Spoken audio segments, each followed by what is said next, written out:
Meshech Chochma for Parshas Re'eh, we begin with the first piece, which is Perek Yud Aleph, Pasuk Lamed Aleph, V'yarashtem osav v'yishavtem ba.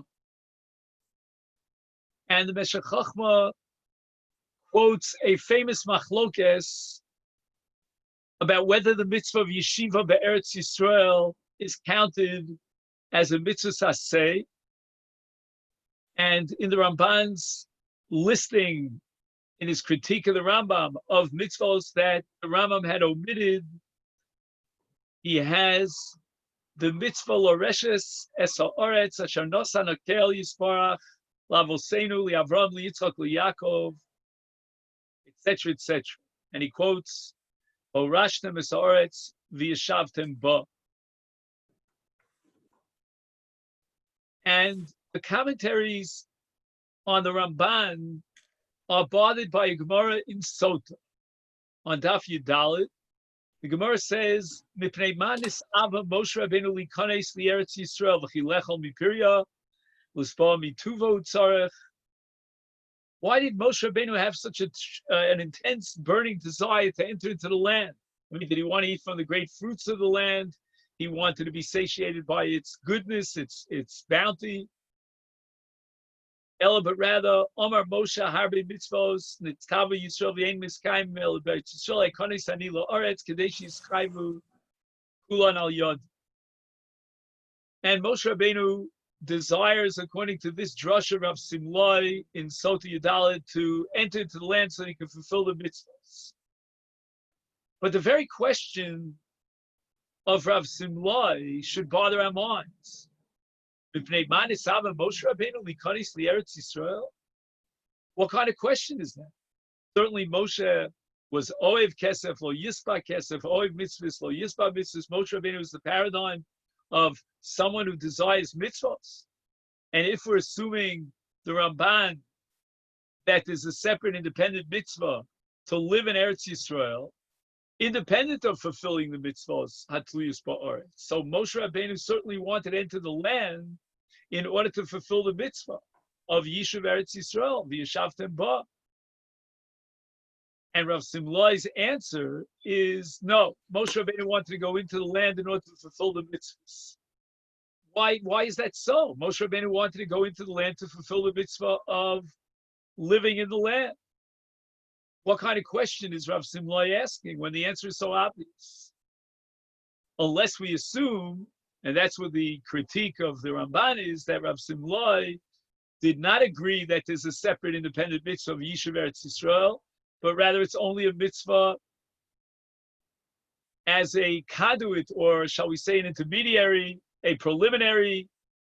It's only a hechsher, it's only a necessary precondition, a necessary step to arrive in the land so that you can fulfill the mitzvahs in Eretz Yisrael, which, by the way, seems to be the opinion of Reb Chaim Cohen in Tosfos at the end of Masechet Ksubos, that in our day, we certainly don't have a mitzvah to live in Eretz Yisrael because we cannot fulfill the mitzvahs Hatluyus Ba'aretz.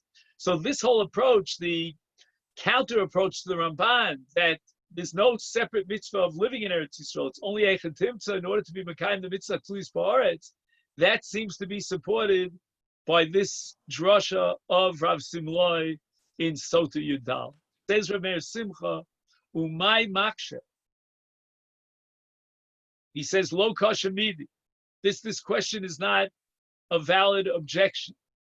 Why? If you'll accept the view of the dissenters, those who reject the Ramban, and there is no separate mitzvah of Yishuv Eretz Yisrael, it's only to fulfill the mitzvahs in Eretz Yisrael, then Bnei Gadu, Bnei Ruven lo yekaimu mitzvahs yeshivas Eretz Yisrael.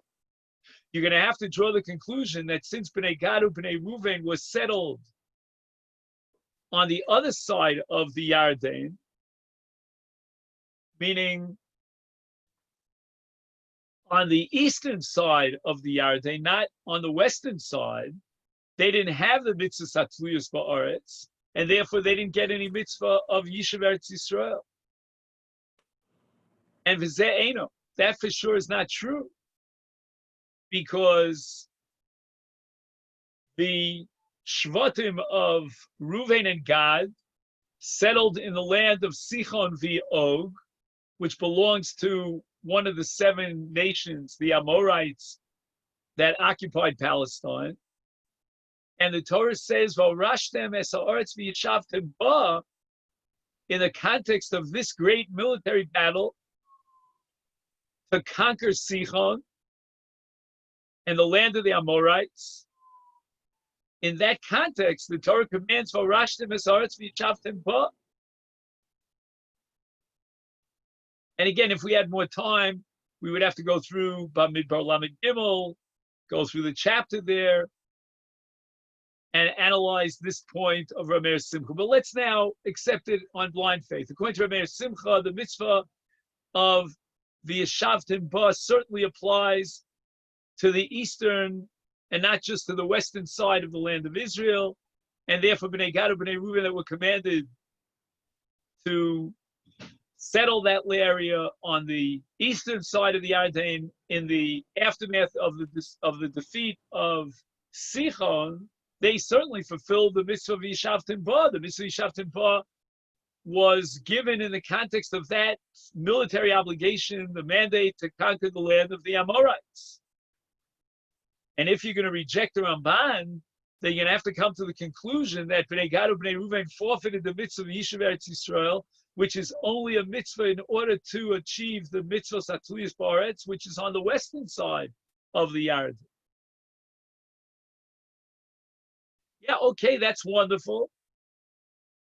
Rameir Simcha certainly has a very strong argument in favor of the Ramban, because we see that in the cases of Bnei Gad and Bnei Reuven, they settled the land and fulfilled the mitzvah of the Yeshavtim Ba, despite the fact that they did not fulfill the mitzvahs of Trumas Amaisus, etc., which were only on the western side of the Jordan River.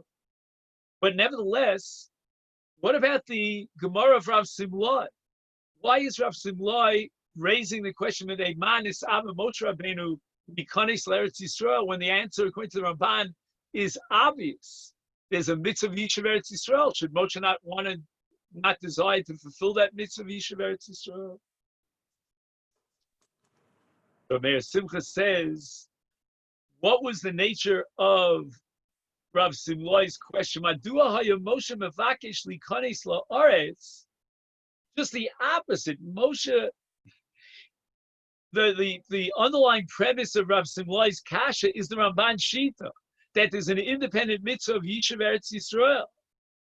And therefore, why was Moshe so excited and so desiring to cross the Yarden? He didn't have to cross the Yarden. Once we conquered the land of Eretz Sichon, then Moshe Rabbeinu already had fulfilled the mitzvah of Yishuv Eretz Yisrael. V'adei kol zman shelo yeh kibush v'chiluk ha'aretz, makayim bo yeshivas Eretz Yisrael. In other words, to the same extent that Bnei Gad and Bnei Reuven, by settling the land on the eastern side of the Yarden, the Eretz Sichon, fulfilled the mitzvah of Yishavtim Ba, then ipso facto Moshe Rabbeinu likewise fulfilled the mitzvah of Yishavtim Ba. There's no possibility of being Makayim the mitzvah Satliyas Ba'aretz. That's irrelevant, because the mitzvah is a separate independent mitzvah. And that mitzvah could be fulfilled in the land of Israel on both sides of the Yarden. And the Meshech Chochma adds another point over here, which you could miss. And he's saying that we haven't yet, as a nation, crossed the Yarden over to the western side, where there would be 7 years of military campaign to conquer the land, followed by 7 years of settling the land. That hadn't happened yet. He's implying that certainly Rav Simlai would have had no question to ask if we could fast forward the clock by 14 years, because then Moshe Rabbeinu would not give up the full-fledged mitzvah of Yishuv Eretz Yisrael, which would be Yishuv Eretz Yisrael accompanied by the land, the Kedusha, settling the land that's endowed with Kedusha and has the opportunity for the fulfillment of the mitzvah Satliyas parts. But Moshe Rabbeinu at this point is 14 years before we cross the Yarden. So there is no next level, so to speak, of fulfilling the mitzvah of Yishuv Eretz Yisrael. Moshe, as he is in the time slot, the time frame that he exists, his full-fledged mitzvah and obligation of Yishuv Eretz Yisrael is fulfilled on the eastern side of the Yarden in Eretz Sichon. Hence, why, asks Rabbi Simlai, is Moshe Rabbeinu so desiring to cross the Yarden? And he answers that although Moshe Rabbeinu at this point has fulfilled the maximum that he possibly can in terms of the mitzvah of Yishuv Eretz Yisrael, nevertheless, Moshe Rabbeinu is dreaming of the greatest and the shleimus of the mitzvah of Yishuv Eretz Yisrael, which would be 14 years down the line. And now we have to add another point over here, that Moshe Rabbeinu is not just asking Hashem to allow him to cross the Yarden. He doesn't have to do that. In Moshe's present situation, he has a full-fledged kiyum, exploiting the maximum kiyum of that moment in time of Yishuv Eretz Yisrael. He doesn't have to wait 14 years. But Moshe Rabbeinu wants to wait the 14 years to upgrade and jack up his kiyum of Yishuv Eretz Yisrael to the level of the highest and most perfect Yishuv Eretz Yisrael. And that's why Moshe Rabbeinu wants to cross the Yarden. And again, we're going to have to fast forward another 14 years, but after that period of time of Kibush V'chiluk, then Moshe Rabbeinu will have this complete mitzvah of Yishuv Eretz Yisrael. So just to summarize, before we go on, according to Rabbi Simcha, you can explain the underlying premise of the question of Rav Simlai in two opposite ways. Those who disagree with the Ramban are wondering why Moshe Rabbeinu was desiring of entering into the land when there is no mitzvah of entering into the land. And Rabbi Simcha, in defending the Ramban, is going to say that the opposite premise is true. That Moshe Rabbeinu already had the mitzvah, he had obtained the mitzvah of Yishuv Eretz Yisrael. And therefore the question is, why was he so desiring of entering into the land?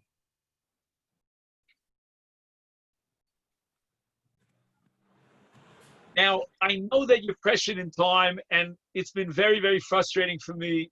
So what I'm going to do is I'm going to fast forward to the last piece that I wanted to study with you, so that you can't claim that you had to leave before I got to the punchline. Is that all right? We got the rules of the game. So I want you to open up to Perek Yud Gimel of Parshas Re'eh, Pasuk Vav. But what I'd ask you to do is to just read with me the last part of the pasuk. The first part of the pasuk is not relevant for us immediately now. It has to do with a Navi Sheker and the punishment thereof. But forget about that. We're going to take the last part of the pasuk and bracket it as if it were a separate pasuk, because it has something great to teach us. And it says the following: Hamotzi eschem me'eretz Mitzrayim, v'hapodcha mibeis avodim. Those are the key words that we want to focus our attention on. How many words do we have over here? 1, 2, 3, 4, 5, 6, 7, 7 words. And the point of this year is to focus your attention on those words. Notice that Yetzias Mitzrayim, the great exodus from Mitzrayim, is defined and described in two different terms. One term is called Hamotzi, and the other is Hapodcha. And we can translate it as follows: I have taken you out of Mitzrayim, and I have redeemed you from Mitzrayim. And the question that we're going to focus our attention on is the Torah describing two different events? I took you out of the land of Mitzrayim. I redeemed you from Mitzrayim. There's a Yitzia, there's a Pdia. What is that all about? And why is the Torah so emphatic about Yitziacha, Yitzia, and Pdia? Rabbi Meir Simcha quotes the Bir Agra and Ateres Elio, and the Vilna Gaon says, Inyan Nifla. That's how Rabbi Meir Simcha grades this insight of the Gra. He gives him an A+. And Rabbi Meir Simcha refers now, which is in the writings of the Gaon, to a pasuk in Yeshayahu and Navi, in the 50th chapter, and we'll read the whole pasuk. Part of the pasuk here appears in the text of the Meshech Chochma, part does not. And the Navi says to Klal Yisrael, the name of Hashem, of course, Madua basi v'yein ish. Why did I come and no one was there? Karasi v'yein one. I came and no one was around. I called and no one responded. Hakatzar katzra yadi mitdus. Has my arm become too short to rescue you? V'im ein bi koach lahatzil. Do I not have the power to save you? Now the Vilna Gaon explains that Yeshayahu, again in the name of HaKadosh Baruch Hu, obviously is castigating the Jewish people because they have two powers within their potential to achieve redemption and to be spared from the goats. What are these two powers? The first power, which is indicated by the pasuk hakatzar katzra yadi mi pidus, the word pidus, which means redemption, is an allusion to the power of prayer. How does the Gaon know that pidus alludes to prayer? And the answer is, again, Rabbi Meir Simcha doesn't quote the entire passage of the Gaon. I have it here in a footnote in Rav Cooperman's edition of the Meshech Chochma. And if you happen to have it, it's footnote number 1. And there's a Gemara in Masechta Brachos. The Gemara darshans, Madua basi vein ish. HaKadosh Baruch Hu comes into the synagogue and he doesn't find 10 people for a minute. And he becomes angry. Biyadu koes. And what is the word karasi?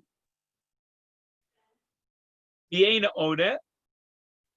The word karasi is an allusion not to Torah, not to tefillah, but rather to Torah. Karasi zu Torah. Right? There's a mitzvah of reading the Torah. And there's a pasuk in Mishlei that says, Chachmos bachutz teronana, or chovos titen kola. That Chochma, which is a reference to Torah, is bachutz. It's outside. It's not in the synagogue. And titen kola, the voice of Torah can be heard outside in the chutz, in the rechovos. And v'yein oneh, which means, says the Gaon, that you have not taken advantage of your power of Torah. And therefore, karasi vein oneh.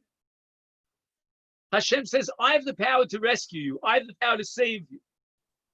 But first, you have to take the initiative. And you have two options. Both of them are excellent. One of them is tefillah, and that's indicated by the pasuk, basi v'ein ish, and corresponding to that ratio of the pasuk, hakatzar katzra yadi mipidus, and the word pidus now, according to the Gaon, is a reference to tefillah. So God will redeem the people of Israel through tefillah. And then it says, karasi vein onet, you did not take advantage of your power of Torah, the study of Torah, which doesn't require a minyan. You can do it even outside bachutz. Ein ish, you don't need anything more than an ish. And on that, Hashem says, ve'eni matzir. The end of the pasuk is, ein bi koach lahatz.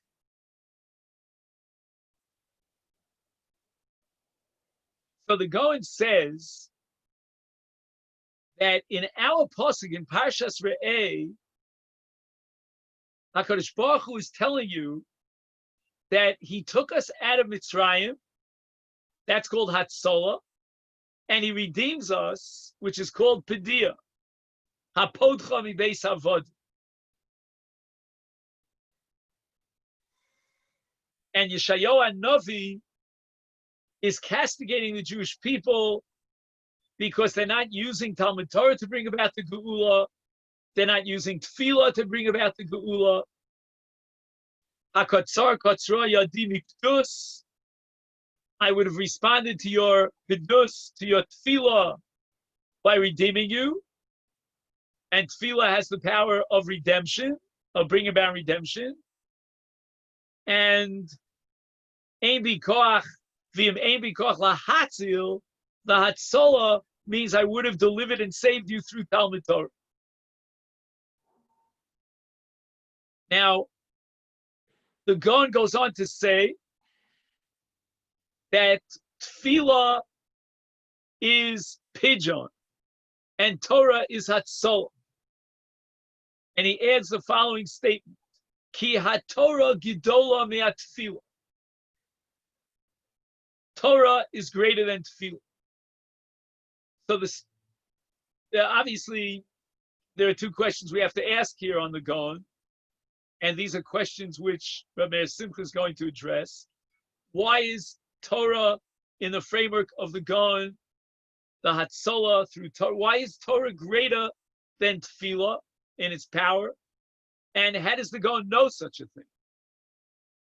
Even if I grant the Gaon's premise that Torah supersedes Tefillah, but how does he know such a thing?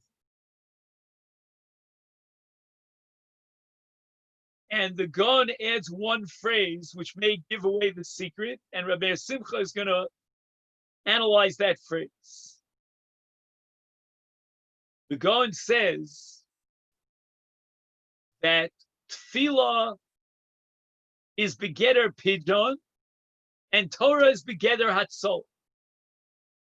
And Pidyon is inferior to Hatzolah. Hatzolah is Hatzolah even without Pidyon. In the case of Pidyon, you have to offer something else as a replacement. The Gaon gives two examples. He says that on the night of the 15th of Nisan, that was the night of Pediyah. Why? Because that was the night of Makas Bechoros, and really the Jewish people could have been, at least the firstborn, I should say, could have died, right? The Mashkas was there, but there was a Pidyon. And the Pidyon was that God took the evil ones, the Bechoros of the Mitzrayim, as a Pediyah, as a redemption and a replacement for the Bechoros of Klal Yisrael. Again, the Bechoros still have to fast, but that was the redemption. That took place on the night of the 15th. On the following morning, Hamotzi eschem mi Mitzrayim. God takes us out of Mitzrayim, and the Gaon says that this was the two-stage process of Geula. The night the kickoff, that started with Padilla, and the morning was Hatzalah and was Yitzia Hamotzi Eschem Eretz Mitzrayim. That took place during the day. During the day, there was no need for Padilla. Hashem takes out the people of Israel, not just the Bechoros, but all the people of Israel. And that's Hatzalah. No need for a pigeon. The Gaon also refers to a chazal about Haman, and when there was a Gzera up in Shomayim, Lahashmid Larel Li'abed, Hashem took Haman as a Padilla, the evil one, like the Bechoros of Mitzrayim, and that spared Klali. So that's Padilla. And that reflects on a lower level, which is the level of tefillah. As we said, Hakatzar Katzra Yadi Mipdus in Yeshayahu Navi, that goes back to tefillah, to prayer. And prayer is a catalyst for Padiyah. The higher level, which doesn't even require a Padiyah, which is indicated by the end of the pasuk called Hatzalah, or in the case of Mitzrayim, it's called Hamotzi, that is connected to Torah, which is on the higher level, doesn't even require a Padiyah.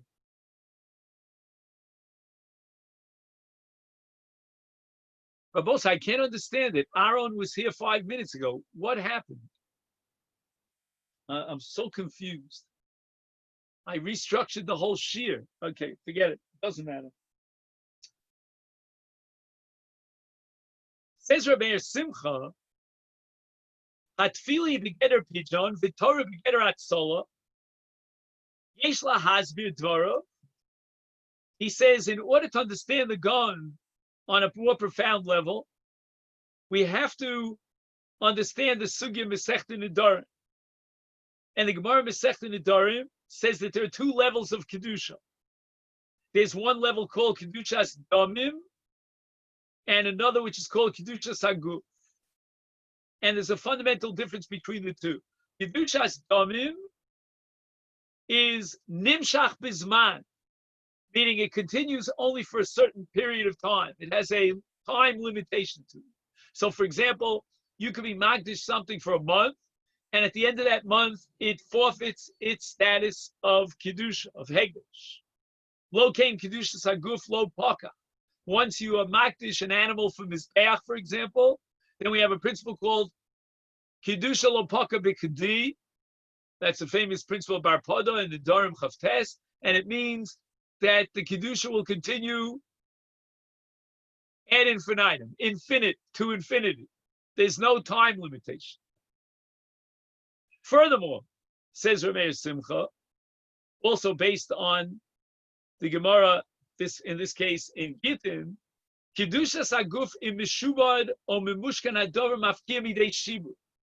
Unbelievable, powerful halachic principle that if you have something that you owe to someone else as a debt, it's a Meshubad, there's a lien, L-I-E-N, you could be mafkia that shibud from that object by being magdish with kedushas haguf. That's the power of kedushas haguf. Kedushas damim eno mafkia midei shibud. So, for example, if I owe this object to so and so, it's meshubah to him. I have a debt. Then I cannot be magdish with kedushas damim because kedushas damim is a lower level of hegdesh and it doesn't have the power to remove shibud. What is this all about? And why is Rabbi simply giving us a lecture in Hilchas Hegdesh, breaking it down into these two categories of Kedushas Dam and Kedushas Haguf? Rabbi Simcha wants to illustrate and demonstrate that there is one kind of a Kedusha that is superficial, so to speak. It's only the damim, it's only the value of the object, but it's not inherent in the object. That's called Kedushas Damim. And that doesn't have an infinity element to it. It could be limited in time, and it cannot be mafkia a debt. Then we have a more profound level of hegdish, and that's called kedushas haguf. There, the kedusha is essential; it's inherent in the object. You can never remove a hegdish from the object. It's permanent, it's infinite, and it does have the power of being chal even on a shibud, to be mafkia midei shibud. Now, let's see if we can fit the pieces of the puzzle together. We say that according to the Gaon, tefillah is only begeder pidyon, whereas Torah is begeder hatzol. Tefillah is on a lower level. How so? So Meir Simcha says, let's learn a Gemara in Meshech Shabbos on Daf Yud. The Gemara tells us that Rava saw Rav Hamnuna who was prolonging his tefillos. And he says to him, I don't understand, Rav Hamnuna.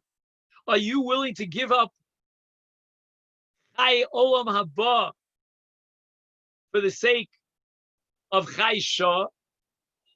Meaning, you could have used that time for the study of Torah. Instead, you forfeited that precious time for Torah study for the sake of prayer. Well, guess what? Prayer is Chai Shah. As Rashi points out over there in Shabbos, prayer is for the sake of Parnasa, for the sake of health. This is all something that's transient and limited in time. And Torah, on the other hand, is Chai Olam. Torah represents a different kind of Kedusha. It's a sanctity which, once it is Chal on a Gavra, meaning once it penetrates into the soul of a person, it becomes infinite. It transforms the person into a Chefta the Kedusha. So whereas Tefillah is like Kedushas Damim, Torah is Kedushas Haguf. Lachein Logak Lo Havira Kedushas Damim. Tefillah is only Kedushas Damim. The Eino Chal Etzem Nefesh. It's the sanctity of tefillah does not penetrate into the very essence of a soul, and therefore midei shibud eino mafkia rak al yidei pidyon. The best you could hope for in the case of kedushas damim is something called pidyon, and as we saw, the Gaon identifies tefillah with pidyon. Now, in the case of pidyon, what you need is to offer something as a barter exchange, quid per quo, right? Pidyon always requires that I give you something in return. For example, in the case of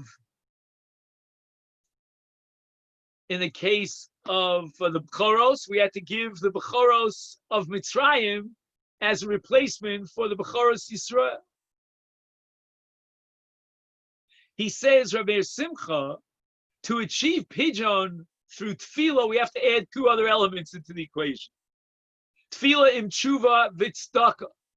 So if you have A, B, and C, you have tshuva, tefillah, and tzedakah, then mavirin esra gzera. Then we have a pidyon. Aval Torah hi chai olam. Torah represents infinity, kedushas haguf. Udvuka el nefesh bi atzmo. As we said before, it totally transforms the person. His very nefesh is sanctified with the kedusha satorah. Begam beheder achomer. I don't have to add a tzedakah. Mafkir midei shibud below pidyon. In other words, kedusha saguf is something that is so powerful and so profound. It represents the very essence of the object, or in the case of Torah, that Kedusha represents the essence of a person. And it is so powerful that it doesn't need to be accompanied with anything else, like Pidyon, which always needs to be accompanied. And Rabbi Simcha is telling us that we should add to our tefillah tshuva and tzedakah, because only the three of them together, Mavir and Esra Gzera. Only the three of them together form a pidyon. But Torah is on another level. Torah will guarantee us an absolute hatzalah. We don't need anything else. It's out there in the coal. We don't need a minion. And the castigation, as we said before, of Yeshayahu and Navi, that the Gaon points out, that Basi v'ein Oneh, Basi v'ein Ish, and there was no one there for a minion, for Tefillah, and therefore there's no pidyon, because Tefillah is the way, the method, the conduit of achieving pidyon. Karasi is a reference to Torah study, v'ein Oneh, no one is involved. I don't hear the noise, the voices of Torah, they call Torah, and therefore ein bi koach lahatzil. I'm not interested in Atzola.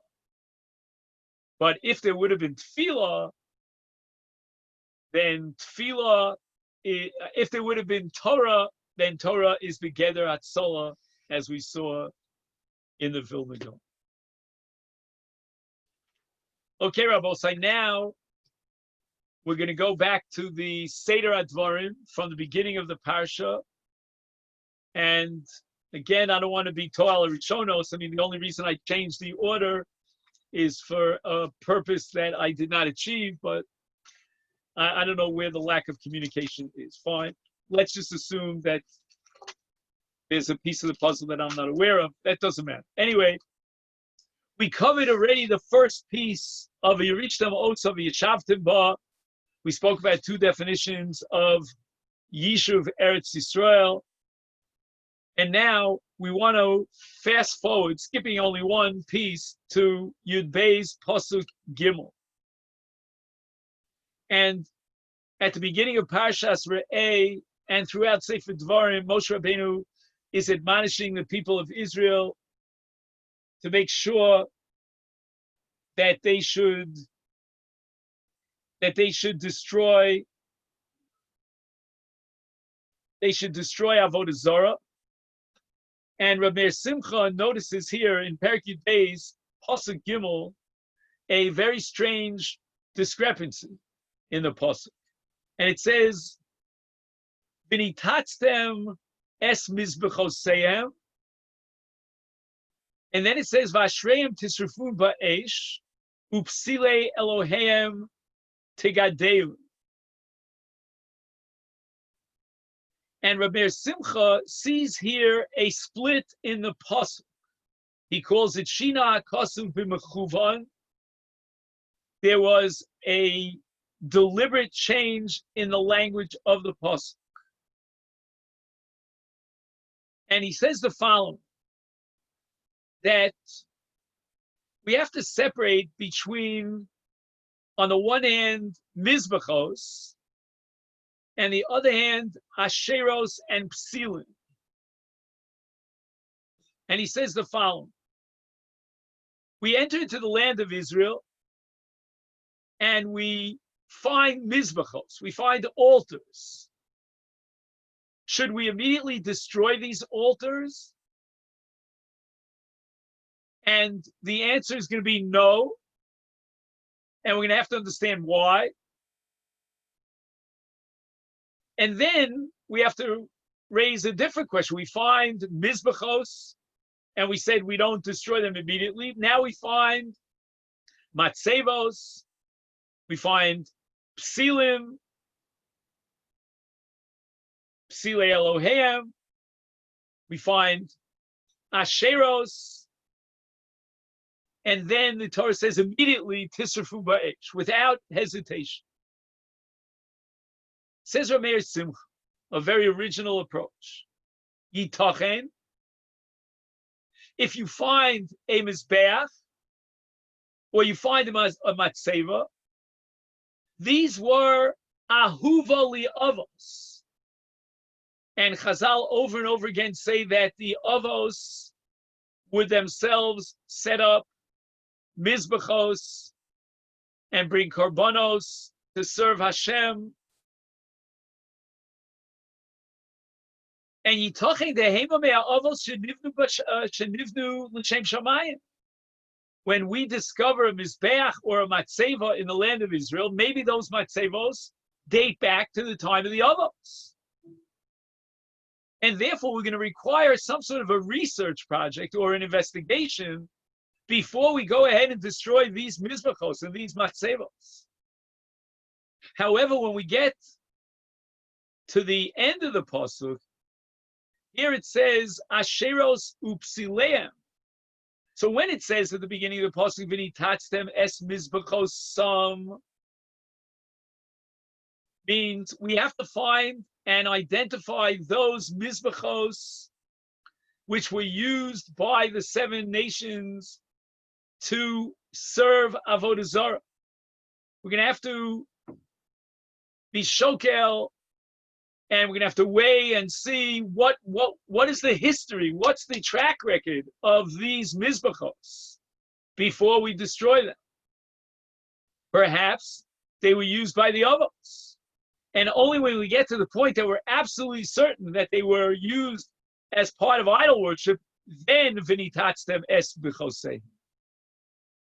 However, asheros upsilim betach nasu avodah zarah.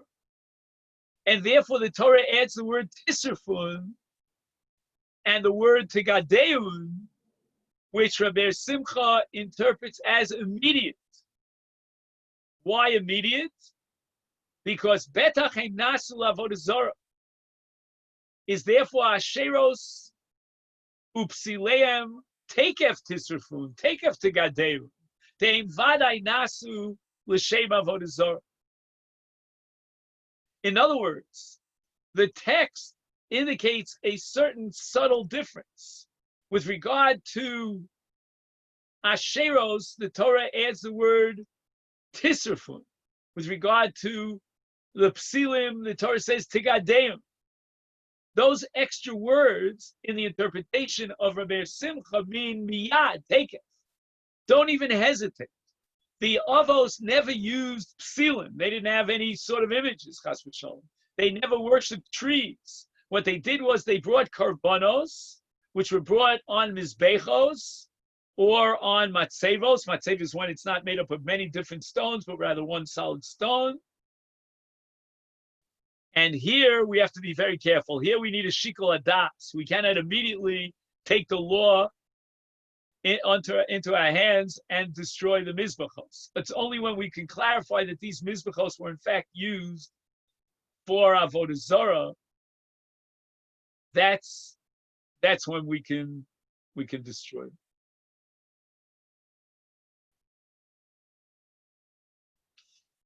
Okay. Now let's fast forward, skipping a few paragraphs, to Perek Yud Beis, Psukim Yud Gimel and Yud Dalet. And the Torah says, Ishamalacha pentala olosech b'chol makom asher tireh, ki im b'makom asher yivchar Hashem. And the Torah admonishes us and enjoins us from bringing karbanos anywhere outside of the Beis HaMikdash. This is what we call shchutei chutz. And there's going to be one episode in Jewish history where one of the greatest Jews of all time is actually going to violate this prohibition, and he's going to shech b'chutz. And you've already guessed that I'm talking about Eliyahu b'Har HaKarmel. Eliyahu is going to bring him his beach on Har HaKarmel, and that's way outside of the Beis HaMikdash, and he's going to be violating this prohibition that is formulated right here in front of our eyes in Parshas Re'eh. Here should be Yerushalmi. Yerushalmi is going to teach us that this is called Horas Shah, which means that we have to listen to a Navi, even if he tells us to violate the Torah, but only if he does it Lishah, as a temporary measure, as a, to stop up the hole. And this is Yerushalmi at the beginning of Masechta Megillah. And Yerushalmi says that when Eliyahu brought these karbanos on Har Carmel, and he invoked the principle of Horosh Shah. He first looked into the Torah to see if he could find some sort of basis for allowing this karban outside the Migdash, chutz Hazara, as a Horosh Shah. Abir, says Rabbi Simcha, l'chol mitzvah, lo rasha mitzvah l'shmo l'navi. The Gemara tells us that in Yevamos Daf Tzadi that it says navi a love tishma'un afilu, says the Gemara omer l'cha avar al achas mi mitzvah shebat Torah kagon Eliyahu bar Carmel akol lefi shah shmala. So we listen to the navi even if it requires a violation of the Torah law, but it's lefi shah. That's called a rosh shah. This Rabbi Simcha, why is it that in this particular context, where Eliyahu is on a Har Carmel, that becomes the, if you will, the paradigm of Horosh Shah? And Rabbi Simcha, elsewhere in his commentary on the Torah, points out that Eliyahu HaNavi said that he understands from the Torah why is it so important, why is it critical that all karbanos are brought in the Beis HaMikdash? Why does the Torah enjoin us from bringing karbanos outside the Beis HaMikdash? If we could only understand why, if we could develop a theory as to what underlies the purpose, if you will, the motivation of the Isser of Shchutei Chutz, then maybe we could understand when, under Horosh Shah, we can activate the power of a Navi to be matir an Isser l'Shah. But Meir Simcha says, Rak ba'avodah zara, af litzorach Shah kala, ein shomin lo, v'anavi yumos ki sara diber sara. He says that the pasuk seems to indicate that even for the sake of Horosh Shah, we will not violate avodah zarah. Any mitzvah in the Torah, if the Navi sees a necessity, he could command us to violate that mitzvah for the sake of Horosh Shah, for the need of the hour, only on a temporary basis. And we'll have to listen, oblige the mandate of the Navi. But the exception to the rule is avodah zarah, which means that a Navi does not have the authority to permit avodah zarah. And that puts avodah zarah on a very high special level. Now, we're ready for Rameir Simcha's brilliant breakthrough. What did Eliyahu HaNavi understand about Shchutei Chutz? He read a pasuk in Achremos. And the pasuk says, "V'lo yizbechu od es zivchehem l'seirim." That avodah zarah is described as seirim. Right? Seirim are goats, but really in this context it means they're idols and they're gods, they're deities. And the Medrash says, "Moshel leben melech shegas libo alav v'hayalamed lechol b'sar nevelos sutrefes amar melech zeya tamid al shulchani ume'atzmo hu nodeh kach lefi sheYisrael lehutim achrei avodah zarah v'mitzrayim hayu meviim karbonoseim l'seirim hayu makrivim karbonoseim be'isur bama amar HaKadosh Baruch Hu makrivim lefanei b'chol eis karbonoseim be'ol moed v'yu nifrashim me'avodah zarah." The Jewish nation was exposed for more than 2 centuries to the avodah zarah of Mitzrayim. And the avodah zarah of Mitzrayim would mean that they would go out to the fields and they would sacrifice on altars all over the place. So HaKadosh Baruch Hu says, you know what? I'm taking my nation out of Israel out of Mitzrayim, and now I want to give them a strict law that will uproot and and completely take them out of the track of Avodah Zarah. And what Isur am I going to give them? I'm going to tell them that they're not allowed to set up their own altars, because the Ovdei Avodah Zarah, the idolaters, they would set up altars here, there, and elsewhere, every field, every rooftop, and there would be Maktir Avodah Zarah.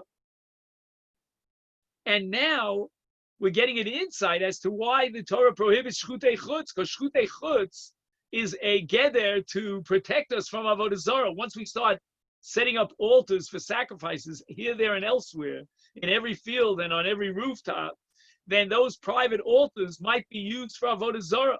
So to separate us from the Avodah Zarah, Hashem says you could only be makriv a korban in the Beis Hamikdash.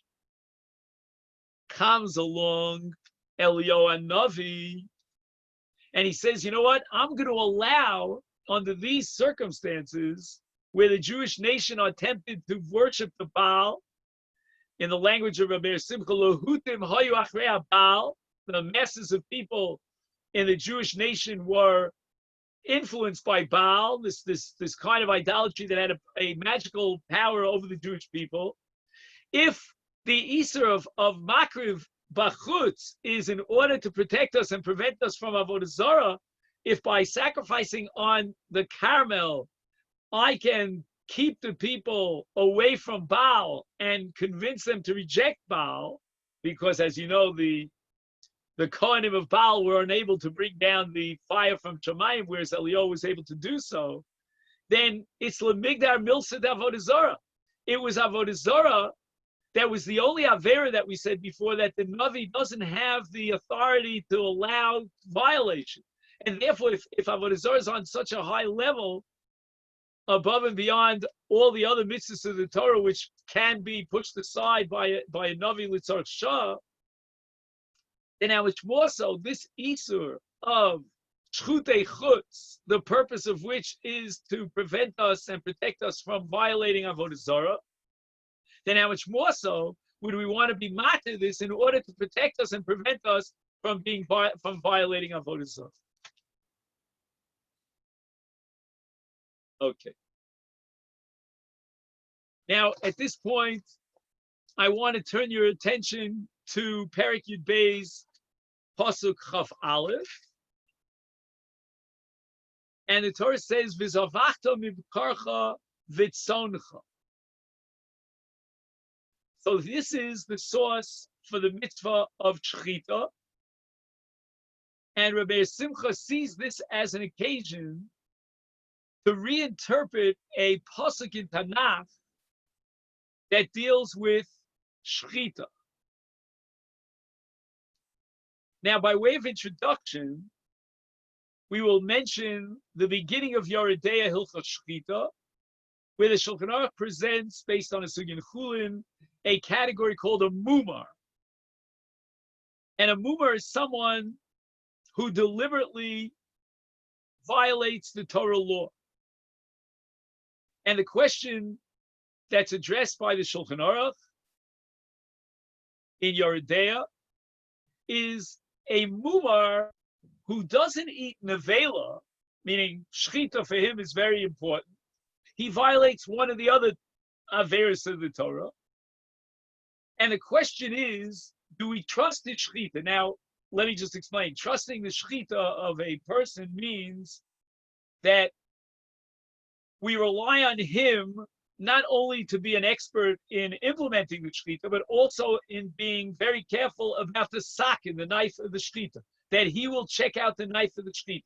I don't know if you've ever actually seen it. I witnessed this when I was in Budapest. The Rav of the Ashkenazi shul there checked out the sakin, the shechita going on in Hungary today, and I saw the way he checked the sakin. It was amazing. And the law technically is that if you have a person who is trustworthy and you rely on his shechita, you can rely on his bedika sakin, and we don't have to check out the knife to guarantee that the sakin is not puguma, that it's in perfect shape. What about the case of a mumar? somebody who's a mumar l'shara averos, he's not a mumar for macholas asuros, but he's a mumar echveis for shatnes, do we have to check out his knife? And the Shulchan Aruch paskins against the Rambam that we're allowed to rely on his b'dikas hasak. The Rambam says no. Once he's a mumar for any avera of the 613, we don't trust him. He lost his status as reliable, and we have to check out the knife before we allow him to do shchit. So Meir Simcha says, "Hada mumar la'avera achas muta lechol mishchitaso." That which the Shulchan Aruch says you're allowed to rely on the mumar. Let's again give that example that he wears shatnez. You're allowed to rely on his shchita and on his bedikas sakin. You can eat from his shchita. Says Rabbi Simcha, I found a source in Shmuel Aleph, Perek Chav Ches. Now, just a little background, what goes on in that chapter is that Shaul HaMelech, after the passing of Shmuel HaNavi, is faced with an adversary, the Plishtim, and he doesn't know whether or not Hashem will be on his side and the side of the nation of Israel to win that battle and to defeat the Plishtim. And out of desperation, Shmuel calls on a certain woman who's called a Balos Ovi Doni. She's otherwise a religious Jewish woman, but there's one part of the Torah that she doesn't observe, and that is she is involved in a kind of I forgot what it's called in English, Anyway, it's a kind of a sorcery where you bring up the spirit of the dead, which we're not allowed to do. And Shmuel and Shaul HaMelech, calls upon her to bring up the spirit of Shaul. And the pasuk says, "Ule isha egel marbek bebayis vatmaher vatizbechev." And when Shaul HaMelech hears from Shmuel, after the spirit of Shmuel is brought back by this Balas Ovi Doni, that it's a lost cause, God is not with you, Shaul, you didn't fulfill your obligation in the Milchemes HaMolek, etc., and you're not going to be able to defeat the Plishtim. At that point, Shaul HaMelech sort of like falls apart, and he's in a state of exhaustion, and she goes out and she shechts an animal, an egel, a calf. And the pasuk says, "Vatemaher vatizbechev." She very quickly, without even thinking, without delaying, she shechts this calf. Says Rabbi Simcha, "Hashte dekra mashma she'ain tzorech b'dika sakin klal." There was no time to spare. Vatemaher vatizbechev, to start checking out the knife to see if it's reliable. So Rabbi Simcha says that this parsha is a wonderful support for the Shulchan Aruch against the Rambam, because this woman has the status of a mumar lavera achas. Just like we mentioned before, someone who wears shatnez, in her case, she violates Ovi Doni. And yet, Shaul HaMelech eats from Hashchita, despite the fact of a tamaher that she quickly slaughters the animal. Nobody checked the knife. Again, you and I might have said, well, let's check the knife after the shchita. But Meir Simcha, for whatever reason, assumes that you don't check a knife after the shchita, you have to check it before the shchita. So on the one hand, we have a Parshat Tanakh, if we interpret it precisely, and we emphasize that for Tamayer means that the Tanakh is telling us that you can rely on Hashchita even though she's a mumar lavera achas, and we don't check out the knife at Tamayer. But Meir Simcha is not happy with this, because the Rambam Shita is that a mumar lavera achas, we don't rely on the shchita. We have to check out the sakin before the shchita. So first he points out that this parsha in Tanakh is a support for the Shulchan Aruch, who bases himself on various Rishonim that have a dissenting view against the Rambam, and they argue that you can rely on the shchita of a mumar laverachas. But then he says vi'ulai. Now I looked for a footnote on the word vi'ulai. I didn't find one, so I'm going to give my own footnote. I think what he means by vi'ulai is let's find an answer for the Rambam. How could the Rambam understand this parsha that they ate from the shchita of the balas ov when she's a mumar laverachas, and they didn't even bother checking out the knife? So in his brilliance, because he has, again, the whole Torah at his fingertips, he quotes another Gemara in Meshech Chulin, and he says, Kevan de B'shas Milchama, there are special laws that apply during Milchama. This was called the Shas Milchama because there was an ongoing battle between Klal Yisrael and the Plishtim. Is Yiravu, what happens if you're out at war and you have no access to kosher food and you're very hungry, you're famished? Mutar, you're allowed to eat afilu kalde chazire, even bacon strips, frying on the pan. A special heter b'shas milchama to partake of macholas asuros. And the Gemara says in Meshech Chulin on Daf Yud Zayin Amid Beis, Amid Aleph, the Gemara says that if you're allowed to eat chazir, which is a non-kosher animal during Shas Milchama, how much more so you're allowed to eat an animal that dropped dead without shechita. So even the Rambam, who holds that normally you're not allowed to eat from the shechita of a mumar lavera achas, and therefore under normal circumstances, when she, the balas of, shechts this egel, and we didn't check out the sakin, which means it's a suffix nevela that this animal died without shechita, because if the sakin is peguma, then the animal, the carcass, the meat is nevela. Here, even the Rambam would agree that we were allowed b'shas milchama to eat from a nevela, because again, if we're allowed to eat chazir, which is a non-kosher animal, how much more so a kosher animal if it died without shechita? Ulalishna kama afilu shalal didhu. Even if we take booty, we take over the animals of the goyim after we defeat them in war, we're allowed to eat from those non-kosher animals or non-kosher meat. However, Rabbi Simcha admits that you can raise an objection because we're only allowed to implement this special heter, b'shas milchama, kishiyar ivu with an ayin, right? If we're hungry. Oh, says Rabbi Simcha, vehu hayara ev, and Shaul was very hungry. Kimafurash bikra, as the pasuk says.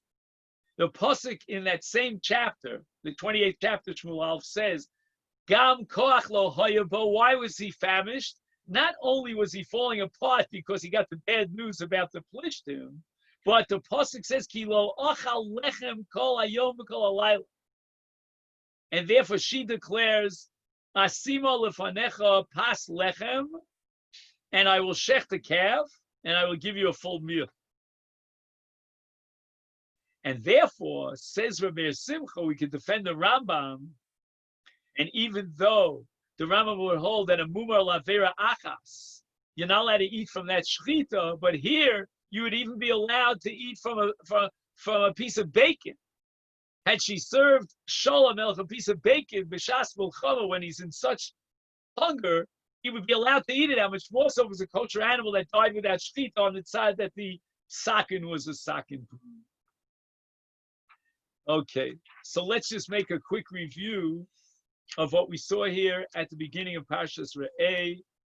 We discussed the difference between finding mizbachos in Eretz Yisrael, where you have to delay the process of destroying them, lest they were used and designated for the avoda of the korbanos that were back at the time of the avos, Masha Einkein, the Asheros and the Psilim is immediately Tisrafun Tegadeun, because there's no question that the Avos did not worship in this way an Asherah or any sort of Psil, a Pesel Psil. And we saw that although the Torah is very strict about prohibiting Shchutei Chutz, all Korbanos has to be shechted in the Makom Asher Yivcha Hashem, but nevertheless, Eliyahu Bar Carmel, based on his authority of a Navi who's allowed to be Mora Hora, Migdar Milsa, Hora Shah, and we have to listen and comply with the words of the Navi, even if it means violating the Torah. Why is it that Eliyahu Navi activated his authority for Hora Shah, in this case of Shchutei Chutz, on Har Carmel? And the answer is because he saw how the Torah prohibited Shchutei Chutz in order to separate us and guarantee that we don't imitate the ways of the idol worship. So if the whole purpose of the Isur is to prevent us from idolatry, where they used to bring their karbanos on altars all over the place, then it makes sense that for the sake of separating the Jewish nation from this avodah zarah called Baal that they were thronging to by the masses, we would temporarily violate the Isur of Shchutei Chutz. And finally, a discussion about eating from the shchita of a mumar lavera achas, and the proof that this is mutter, and we don't even have to check out the sakin from the fact that we relied on the balas ov, who certainly has the category of mumar lavera achas, even though she shechted immediately and there was no time to shech the sakin. Okay, I think at this point we'll wish everyone a Shabbat Shalom. If there are any questions, now's a great time to ask. Shabbat Shalom. Thank you, Rav Berzon. Shabbat Shalom. Thank you. At least Hashem was with me. I was able to get internet. I was not able to give my shir this morning, my daf yomi, on Zoom because I couldn't get internet. So thank God a miracle happened. I was, at least for this year, I was able to get internet. My wife usually takes care of this, but she's in America now. And I'm on my own here. So it's very difficult for me if I can't get internet. But thank God I was able to get internet. Shikha, Shabbos. Have a great First name in New York. Thank you. Thank you so much.